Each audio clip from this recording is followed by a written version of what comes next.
Hello everybody and welcome back to my Mounjaro journey. I'm Mel and I've been on Mounjaro since February 2025 and it's now September 25 and I think it's week 32 of my Mounjaro journey. Welcome to all my new subscribers and new followers, and if you've just come across this video, welcome. Please stay and have a listen and see if you enjoy. And as always, thank you so much to my returning subscribers. I really appreciate having you here, and I love to hear everybody's comments about their journey, about what they're doing, whether you like the video, whether you don't like the video, whether there's more information you need. Absolutely fabulous. Welcome you all back with open arms to our GLP-1 Mounjaro buddies. So today it's going to be really quick because I just did a video with my little microphone on, and I've just played it back. There's no sound, and I'd spent ages on it. So that's got to obviously be charged or something, I think. I didn't check it. It was fine last time. My fault. Okay, two very quick things. First of all, you may have seen some information or news articles about David Ricks, the CEO of Eli Lilly, saying that the UK probably is the worst country in Europe for drug pricing, and that not an attractive environment for investment. This is got some quite far-reaching consequences, not just for private sellers but for the NHS as well. There is talk in some of the articles that the new drugs that are coming along from some big pharma are not being included in the UK. This has all been the backlash of Donald Trump basically saying that he had friends, fat friends, whatever he said, in Europe that were travelling to the UK to purchase Mounjaro because it was cheaper. This is the backlash of it all. On top of that, we have had several big pharma companies have pulled out and stopped their investment. Not just Eli Lilly, that had laboratories that they were going to, I think it was about £250 million laboratory they were going to have in London. But there's companies Bristol Myers Squibb, Merck and AstraZeneca who actually had a large setup. I don't know exactly what it was, but it was very large, and it was going to be in Liverpool. Of course, all of these places would have provided work for people. So there was millions of investment going into this, but a lot of these companies are now pulling out of the UK, which is quite concerning. I've got my thing here, so I'm reading off for you. Now, the NHS doesn't get out of this easily either. There is something called the Voluntary Scheme for Branded Medicines Pricing and Growth, the VPAG rebate scheme. Now, pharmaceutical companies, the government and the NHS will work together to provide cost-effective patient access to new and effective, excuse me for rubbing my eye, new and effective branded medicines in the UK. There is currently a 5-year agreement. Don't ask me because this doesn't add up. A 5-year agreement from 2024. I think it was started in 23 from what I read. 2024 to 2028. That is the current scheme.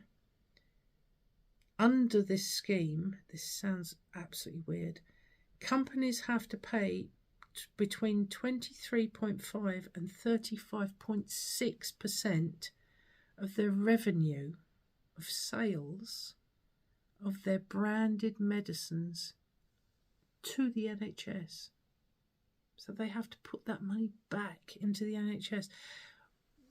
When David Ricks mentioned this in one of the articles, it said, we're having to subsidise the NHS for our success.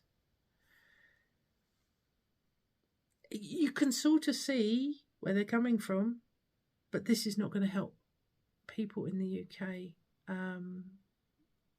Certainly with probably Mounjaro and the oral Mounjaro tablets and retatrutide when that comes through. If they don't, if they don't think that investing in the UK, whether it is through buildings and bringing the companies into the UK, or whether it is actually the medicines being trialled here, or even, Mounjaro, one of the first countries to have it was the UK.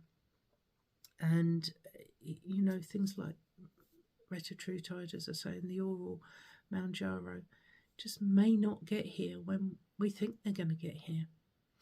On the plus, there was some information that semaglutide may be available in a £20 pen. I believe their patents. Oh, say it again. Patents. My mistake. I'm English. It's patents. Their patents for the generics and biosimilar has come to sort of an end. So other companies can make their own form of they can make semaglutide. Let's get my teeth in this evening. And this will drastically bring the price of Ozempic, Wegovy and semaglutide generics down. So that's some good news, because it is at least a GLP-1. And hopefully that will help a lot of people.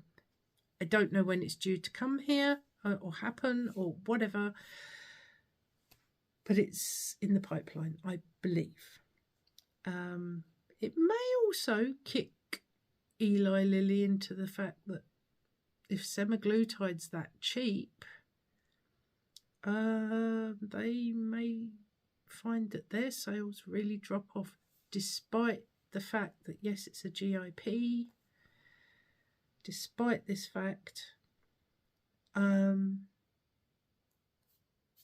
yeah, we shall see. It's all a game of cat and mouse, I guess, isn't it, really?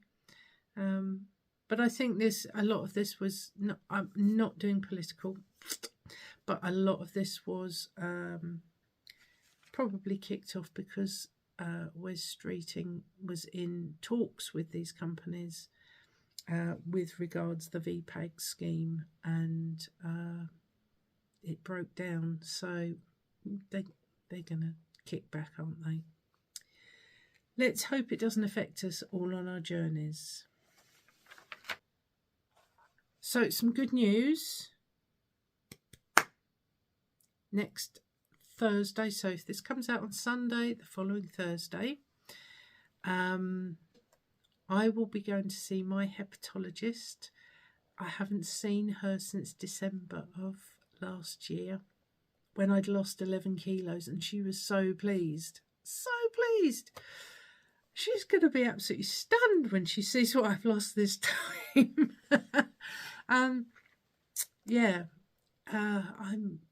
I just want me to walk in and for her to go, wow, you have lost weight.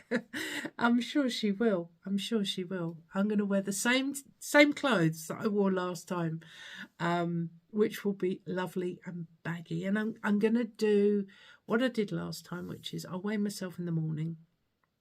And then, because it's an afternoon appointment, obviously I'll have some coffee and I'll have something to eat before I go out. But then I'll weigh myself in all my clothes and my shoes on my scales before I leave the house. I'll have gone for a wee beforehand, and I will go and weigh myself And then when I won't drink anything or anything. When I get there, I'll see if they can, or whether I can, or whether the nurse can actually get a photograph of what my weight is on their scales, and we can work out whether my scales are back in line or whether that it's still weighing heavier. So I'm excited. I know it sounds daft, but I'm excited to see her. I'm excited for her. I'm excited for her to see the fact that she was actually wanting me to have this in December. Because she'd said that there was so good. You know, she had a lot of patients that were on it, that they were so, you know, their health was better, the livers were improving, they were losing the weight, and she really wanted to see me do that, especially after I'd done this 11 kilos. So that one little line in her report letter to me that said, GP action to prescribe Mounjaro, it's changed my life. It truly has. And I do feel blessed, and I am humbled by the fact that she did that for me. And yeah, anyway, I won't go on about that because I'll start crying probably. So you want to know my numbers? Yay. Let's get into the numbers. So a week ago Monday, I was 147.05 kilos. Somebody actually asked me the other day, a friend of mine who watches this, and they said, why do you always do it in kilos? Well, it's the doctors and the hospital, they all weigh in kilos, so it's easier. It's a bit neater, I guess, but we are from the UK, and we do stones and pounds and ounces here. So yeah, 147.05 was a week ago on Monday, and I was complaining, wasn't I, about how bad it was. And anyway, Monday came along, 146.05, exactly a £2 loss, 1 kilo. So I'm really happy about that. So I weighed in at 22 stone, 13 pounds, 15.76 ounces. Or for our viewers in other parts of the globe that don't use kilos or pounds and stone, 321 pounds.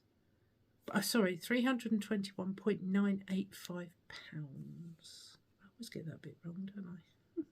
Forget the little bit at the end. So today I weighed in. I've had quite a good week. I took my jab on Monday. I didn't feel a thing. I had no headache. First time ever I've not had a glimmer of a headache. I actually didn't feel anything. I didn't feel tight up here, which I sometimes do because it's your stomach, isn't it, slowing everything down. I thought, I don't know. I'd looked at the pen this week because it seemed a bit plasticky around the thing. And I thought, is this cracked or is this, you know? No, I checked it and I don't know why it seemed different. I inspected it against all the other pens I've got and I just don't know why. And I felt, whoa, wasn't doing anything. So today I weighed. With my good week, and I've not eaten loads, I've been really, really good. 145.30 kilos. 22 stone, 12 pound, 5.31 ounces, which is 320.332 pounds. Wow. And you have to remember, before I go into the losses on Mounjaro and my total loss, you have to remember that I have been playing about with losing weight. I say playing about because I didn't take it seriously until last July. That's 2024. But I had lost 2.5 stone and put about 1.5 stone or so back on, or stone on, or whatever. But it had been going on from about 2023, so 2 years. So as I always say to people, don't judge your journey against anybody else's. Comparison is the thief of joy. So don't compare your journey to anybody else's. Some people will lose faster, some people will lose slower. Some people seem to have lost an awful lot of weight. I know a lot of people have friends I have not on here, but a lot of people have said to me, excuse me, I'm just brushing myself off, have said, wow, you've lost an awful lot of weight, but it has been a long time coming. And there are people that have lost more weight than I have, and they will do it at their own pace. I will do it at my pace. There's people that have lost less, but we'll all get there in the end. It'll just take us on a different... We're going on the same path, but there's some deviations for all of us along the way. So total weight loss on Mounjaro. Eli Lilly, if you're listening, this has saved my life. Okay? Total weight loss on Mounjaro. So far, on 5 milligrams, 27.70 kilos. 4 stone, 5.1 pounds. 16% of my body weight. So I started in February. So February, March, April, May, June, July, August. So we're just over with month 7, okay? And they say you're supposed to lose 5% of your body weight in 6 months. And if you don't, this is on the NHS, the doctors will take you off it. So I've done 16%. That's pretty good, isn't it? So my total loss since I was weighed by my phlebotomist, and then I came home and weighed, and my weigh-in on my scales was 194.59 kilos.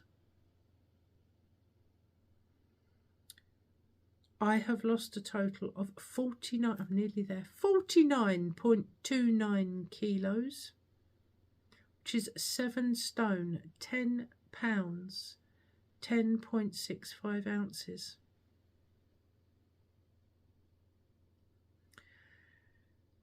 £108.666. I call that the Iron Maiden number. 25.47% of my body weight. That is what I've lost in total. And I still look in the mirror and I still don't see it. It's the old brain again, isn't it? Well, I really am excited to go and see my hepatologist on Thursday.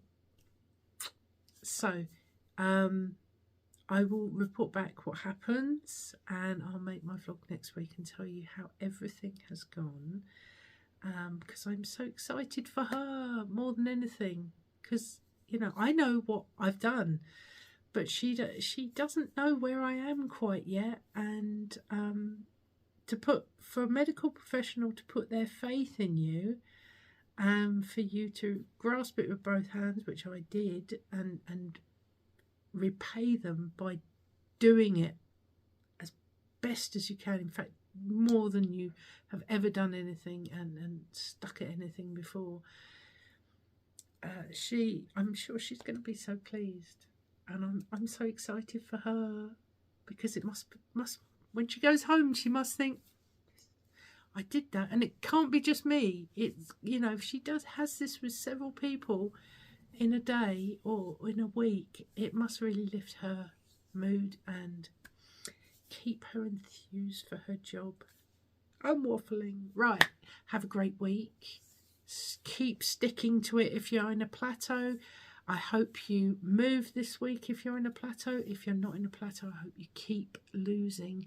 And enjoy the week. Enjoy the week. Well, end of the weekend, this will come out, won't it? Sunday. But enjoy your week. And I'll catch up with you next week and let you know what happened. Take care. Bye.